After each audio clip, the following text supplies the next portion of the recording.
ಮಾಡುವ ಅನಂತ ನಮಸ್ಕಾರಗಳು. ಇವತ್ತು ಎಲ್ಲರೂ ಕಾಲಿರುತ್ತೆ ಕಾಲ ಸಿನಿಮಾದ ಟ್ರೈಲರ್ ತುಂಬಾ ತುಂಬಾ ತುಂಬಾ ದಿನಗಳು ವರ್ಷಗಳು ಕಾದು ಇವತ್ತು ಬರ್ತಾ ಇದೀವಿ. ಬಟ್ ನಮಗೆ ಕಾನ್ಫಿಡೆನ್ಸ್ ಇದೆ, ಡೆಫಿನೆಟ್ಲಿ ನಮ್ಮ ಸಿನಿಮಾ ಪ್ರೇಕ್ಷಕರು ಅಂದ್ರೆ ನಿಜವಾಗ್ಲೂ ತುಂಬಾ ಸಿನಿಮಾನ ಇಷ್ಟಪಟ್ಟು ಮನಸಾರೆ ಸಿನಿಮಾನ ನೋಡೋರಿಗೆ ಖಂಡಿತ ಇದು ಖುಷಿ ಕೊಡುತ್ತೆ. ಈ ರೀತಿಯಾದಂಥ ಒಂದು ಸಬ್ಜೆಕ್ಟ್ಗಳು, ಕಥೆಗಳು ಗೆಲ್ಲಬೇಕು ನಮ್ಮ ಭಾಷೆಯಲ್ಲಿ. ಯಾಕಂತ ಹೇಳಿದ್ರೆ ನಾವು ಸಾಕಷ್ಟು ಸಿನಿಮಾಗಳನ್ನ ನೋಡ್ತಾ ಇದೀವಿ, ಯಾವ ಥರ ಸಿನಿಮಾಗಳು ಗೆಲ್ತಾ ಇದೆ ಇವಾಗ ಅನ್ನೋದನ್ನ ನೋಡೋದಾದ್ರೆ ನಮಗೆ ಊಹೆ ಮಾಡೋಕ್ಕೂ ಆಗಲ್ಲ. ಸೊ ಆ ಥರ ಪರಿಸ್ಥಿತಿ ಇದೀವಿ ನಾವು ಇವಾಗ. ಸೊ ಅಂಥದ್ರಲ್ಲಿ ನಮ್ಮ ಒಂದು ಕತೆ ತುಂಬ ವಿಭಿನ್ನತೆ ಇದೆ. ಆ್ಯಂಡ್ ರಾಜ್ಗುರು ಅವರು ತುಂಬ ಚೆನ್ನಾಗಿ ಈ ಒಂದು ಕಥೆನ ಬರೆದಿದ್ದಾರೆ. ಈ ಕಥೆನೇ ಮೇನ್ ಕಾರಣ. ನಾನು ಈ ಒಂದು ಸಿನಿಮಾ ಮಾಡಬೇಕು, ಒಬ್ಬ ನಟನಾಗಿ ನಾನು ಇಂಟ್ರೊಡ್ಯೂಸ್ ಆಗಬೇಕು ಅಂತ ಅನ್ಕೊಂಡಿದ್ದು ಏನಕ್ಕೆ ಅಂದರೆ just because of the story. ಆ ಸ್ಟೋರಿ ಅಷ್ಟು ಗ್ರಿಪ್ಪಿಂಗ್ ಆಗಿದೆ, ಅಷ್ಟು ಚೆನ್ನಾಗಿದೆ ಆ್ಯಂಡ್ ಮನಸ್ಸಿಗೆ ಒಂದು ಖುಷಿ ಕೊಡುತ್ತೆ. ಈ ರೀತಿಯಾದಂಥ ಪ್ರಯತ್ನಗಳು ಗೆಲ್ಲಬೇಕು. ಯಾಕಂತ ಹೇಳಿದ್ರೆ ದೊಡ್ಡ ದೊಡ್ಡ ಸಿನಿಮಾಗಳು ಮಾಡ್ತಾ ಇದ್ದಾರೆ, ಅವರು ದೊಡ್ಡ ಮಟ್ಟದಲ್ಲಿ ರಿಲೀಸ್ ಮಾಡ್ತಾರೆ, ಅವರದಂಥ ದೊಡ್ಡ ಸ್ಟ್ರಾಟಜಿಗಳಿರುತ್ತೆ, ಮಲ್ಟಿ ಲ್ಯಾಂಗ್ವೇಜಲ್ಲಿ ಮಾಡ್ತಾರೆ, ಬೇರೆ ಬೇರೆ ಭಾಷೆಗಳೆಲ್ಲ ಸಿನಿಮಾ ಡಬ್ಬಿಂಗ್ ಆಗುತ್ತೆ. ಸೊ ಅಟ್ ಎ ಟೈಮ್ ಎಲ್ಲ ರಾಜ್ಯಗಳಲ್ಲೂ ಆ ಸಿನಿಮಾ ರಿಲೀಸ್ ಆಗುತ್ತೆ. ಬಟ್ ಈ ರೀತಿಯಾದಂಥ ಪ್ರಯತ್ನ ಇದು ನಮ್ಮ ಸ್ವಂತ ಕನ್ನಡದ ಕತೆ, ಕನ್ನಡದ ಸಿನಿಮಾ, ಕನ್ನಡಿಗರು ಸೇರಿ ಮಾಡಿರುವಂಥ ಸಿನಿಮಾ. ಬರೀ ಕನ್ನಡನ ಮಾತ್ರ ನಂಬ್ಕೊಂಡು ಮಾಡಿರುವಂಥ ಸಿನಿಮಾ. ಇದಕ್ಕೆ ಕನ್ನಡಿಗರು ಸಪೋರ್ಟ್ ಇದ್ರೆ ಮಾತ್ರ ನಾವು ಗೆಲ್ಬೋದು. ಇನ್ನೊಂದು 2 ಎಕ್ಸ್ಟ್ರಾ ಪ್ರಾಜೆಕ್ಟ್ಗಳನ್ನ ಮಾಡೋಕ್ಕೆ ನಮಗೆ ಹೆಲ್ಪ್ ಆಗುತ್ತೆ ಇದು. ಸೊ ಈ ರೀತಿಯಾದಂಥ ಕಥೆಗಳನ್ನ ಗೆಲ್ಲಿಸ್ಬೇಕು ಅಂತ ನಾನು ಕೇಳ್ಕೊಳ್ತೀನಿ. ಬಂದು ಸಿನಿಮಾ ನೋಡಿ ಥಿಯೇಟ್ರಲ್ಲಿ ಖಂಡಿತವಾಗ್ಲೂ ನಿಮ್ಗೆ ಖುಷಿ ಆಗುತ್ತೆ. ಏಪ್ರಿಲ್ 17ನೇ ತಾರೀಕು ಗೋವಿಂದರಾಜ್ ಸರ್ ಈ ಸಿನಿಮಾನ ಪ್ರೊಡ್ಯೂಸ್ ಮಾಡಿದ್ದಾರೆ. ಗೋಕುಲ ಎಂಟರ್ಟೈನ್ಮೆಂಟ್ ಬ್ಯಾನರ್ ಅಡಿ ಈ ಸಿನಿಮಾ ಬರ್ತಾ ಇದೆ. ಈ ಕತೆಗೆ ಇವರು ಬಂಡವಾಳ ಹಾಕಿರೋದು ಅವರ ಒಂದು ಟೇಸ್ಟ್ ಏನಿದೆ, ಸಿನಿಮಾ ತೆಗಿಬೇಕು, ನಾನೊಬ್ಬ ಪ್ರೊಡ್ಯೂಸರ್ ಆಗಿ ಕನ್ನಡ ಸಿನಿಮಾ ಇಂಡಸ್ಟ್ರಿಗೆ ಹೆಸರು ಮಾಡಬೇಕು ಅಂತ ಅವರು ತುಂಬ ಕನಸು ಕಟ್ಕೊಂಡಿದ್ದಾರೆ, ಒಳ್ಳೊಳ್ಳೆ ಸಿನಿಮಾಗಳನ್ನ ಮಾಡಬೇಕು ಅಂತ. ಸೊ ಈ ರೀತಿಯಾದಂಥ ಸಬ್ಜೆಕ್ಟಿಂದ ನೀವು ಸ್ಟಾರ್ಟ್ ಮಾಡಿರೋದು, ಆಲ್ರೆಡಿ ನೀವು ಮುಂಚೆ ಬೇರೆ ಬೇರೆ ಸಿನಿಮಾ ಪ್ರೊಡ್ಯೂಸ್ ಮಾಡಿದ್ರೆ, ಬಟ್ ಈ ರೀತಿಯಾದಂಥ ಒಂದು ಜರ್ನಿನ ನೀವು ಸ್ಟಾರ್ಟ್ ಮಾಡ್ತಾ ಇದ್ದೀರಾ. ಅಂದರೆ ಹೊಸ ಪ್ರತಿಭೆಗಳಿಗೆ, ಹೊಸ ರೀತಿಯಾದಂಥ ಕಥೆಗಳಿಗೆ ನೀವು ಆದ್ಯತೆ ಕೊಟ್ಟಿದ್ದು ನಮಗೆ ತುಂಬ ಖುಷಿ ಆಯಿತು.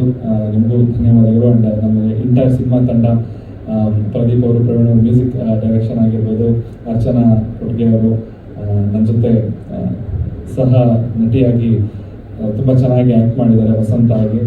ಸುಧೀರ್ ಶಾಸ್ತ್ರಿ ಅವರು ನನ್ನ ಮೇಷ್ಟ್ರಾಗಿ ನನಗೆ ಆ್ಯಕ್ಟಿಂಗ್ ಫಸ್ಟ್ ನಾನು ಸ್ಟಾರ್ಟ್ ಮಾಡಬೇಕು ಅಂದಾಗ ಅವ್ರನ್ನ ಯಾಕೆ ಅವ್ರ ಡೈರೆಕ್ಷನ್ ಅಡಿ ನಾನು ಸ್ಟಾರ್ಟ್ ಮಾಡ್ಬೇಕು ಅಂದ್ಕೊಂಡೆ ಅಂತ ಹೇಳಿದ್ರೆ, ಬಿಕಾಸ್ ಅವರು ರಂಗಭೂಮಿಯಲ್ಲಿ ತುಂಬ ಶ್ರಮಪಟ್ಟು ಕೆಲಸ ಮಾಡಿ ಒಂದು ಹೆಸರು ಮಾಡಿದವರು. ರಾಜ್ಗುರು ಅವರು ಅಷ್ಟೇ.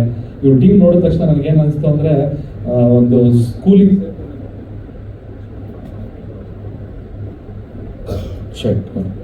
ನನಗೇನು ರೀತಿ ಅನಿಸ್ತಂದ್ರೆ, ನನಗೊಂದು ಶಾಲೆ, ಒಂದು ಚಿಕ್ಕ ವಯಸ್ಸಿಂದ ನಾನೊಂದು ಸ್ಕೂಲಿಗೆ ಸೇರ್ಕೊಂಡ ಎಕ್ಸ್ಪೀರಿಯನ್ಸ್ ಆಗುತ್ತೆ. ಯಾವತ್ತು ಕಲಿಕೆನ ಇಂದ ಕಲಿತನೇ ಅದು ಕಲಿಕೆ, ಅದು ಫಸ್ಟ್ಗೆ. ಸೊ ಡೈರೆಕ್ಟಾಗಿ ಯಾವತ್ತು 10ನೇ ಕ್ಲಾಸ್ ಎಕ್ಸಾಮ್ ಬರೆಯುವಂಥ ಕನಸುಗಳನ್ನ ಕಾಣಬಾರ್ದು. ಯಾವತ್ತು ಒಂದು ಫೀಲ್ಡ್ ನಾವು ಚೂಸ್ ಮಾಡ್ತೀವಿ ಅಂತ ಹೇಳಿದ್ರೆ ಅಲ್ಲಿಯ ಅಕ್ಷರಮಾಲೆಯನ್ನು ಕಲ್ತ್ಕೊಂಡು ಅಲ್ಲಿಂದನೇ ಸ್ಟಾರ್ಟ್ ಮಾಡ್ಬೇಕು ಯಾವತ್ತು. ಸೊ ಅದೇ ರೀತಿಯಾಗಿ ನಾನು ಅವ್ರನ್ನ ಗುರುಗಳಾಗಿ ಸ್ವೀಕಾರ ಮಾಡಿ ಅವ್ರ ಹತ್ರ ಆ್ಯಕ್ಟಿಂಗ್ ಯಾವ ರೀತಿ ಮಾಡಬೇಕು ಅಂತ ಅವ್ರ ಹತ್ರನೇ ಕಲಿಸ್ಕೊಂಡು ಮಾಡಿದಂಥ ಒಂದು ಸಿನಿಮಾ ಇದು. ತುಂಬ ಧನ್ಯವಾದಗಳು. ನಿಮ್ಮ ಪಾದ ಚರಣಗಳಿಗೆ ನಮಸ್ಕಾರ ಮಾಡ್ಕೊಳ್ತಾ ನನಗೆ ನಮಸ್ಕಾರ ಮಾಡ್ತಾ ಈ ಸಿನಿಮಾ ರಿಲೀಸ್ ಮಾಡ್ತಿರೋದಕ್ಕೆ ತುಂಬ ಧನ್ಯವಾದಗಳು. Thank you so much sir. ಇದೇ ತಪ್ಪು, ಇದೇ ಆಗಬಾರ್ದು. ಮನ್ಸಾರೆ ಹೇಳಿದ್ದು ನಾನು.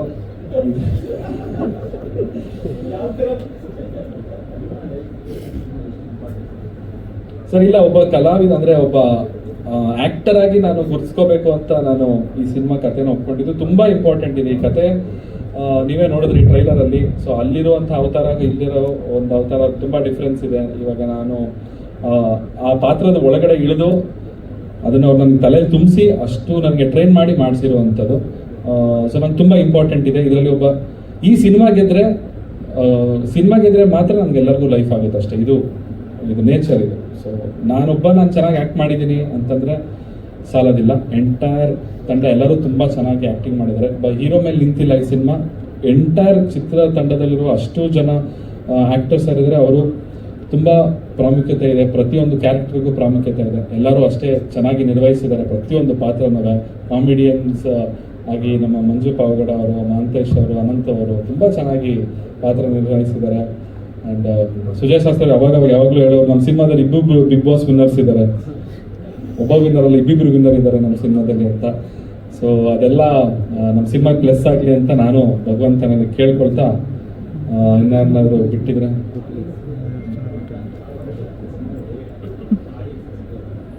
ಆಡಿಯನ್ಸ್ ಸೆಳೆಯೋದಕ್ಕೆ ಕಾಮಿಡಿ ಆ್ಯಂಡ್ ಈ ಟ್ರೈಲರಲ್ಲಿ ನೀವು ನೋಡೋದಕ್ಕೆ ಈ ಸಸ್ಪೆನ್ಸ್ ಅಂಶ ಏನಿದೆ ಅದು ತುಂಬ ಅಟ್ರಾಕ್ಟ್ ಮಾಡುತ್ತೆ. ಅಂದರೆ ನನ್ನ ಕ್ಯಾರೆಕ್ಟರ್ ಮೇಲೆ ತುಂಬ ಡೌಟ್ ಬರ್ತಾ ಹೋಗುತ್ತೆ, ಇವನು ಒಳ್ಳೆಯವನ ಕೆಟ್ಟವನ ಅನ್ನೋ ಒಂದು ಡೌಟ್ಗಳು ಬರ್ತಾ ಹೋಗುತ್ತೆ ಕ್ಯಾರೆಕ್ಟರ್.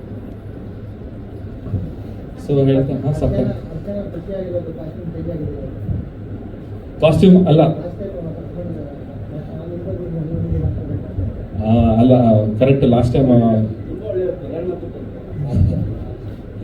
ಅದು ನಮ್ಮ ಸಿನಿಮಾಗೆ ಸೂಟ್ ಆಗಲಿ ಅಂತ ಅಂದ್ಬಿಟ್ಟು ಈ ರೀತಿಯಾಗಿ ಬಂದಿದೆ. ಥ್ಯಾಂಕ್ ಯು ಮತ್ತೊಮ್ಮೆ. ನಿಮ್ಮೆಲ್ಲರ ಸಪೋರ್ಟ್ ತುಂಬ ಅವಶ್ಯ. ದಯವಿಟ್ಟು ಸಪೋರ್ಟ್ ಮಾಡಿ. ಎಲ್ಲರ ಕಾಲಿಡುತ್ತೆ ಕಾಲ ಏಪ್ರಿಲ್ 17ನೇ ತಾರೀಕು ರಿಲೀಸ್ ಆಗ್ತಿದೆ. ಮಾಧ್ಯಮ ಮಿತ್ರರು ದಯವಿಟ್ಟು ಪ್ಲೀಸ್ ಆ ಸಿನಿಮಾ ನೋಡಿ, ನಿಮ್ಗೆ ಇಷ್ಟ ಆದರೆ ದಯವಿಟ್ಟು ಪ್ರಮೋಟ್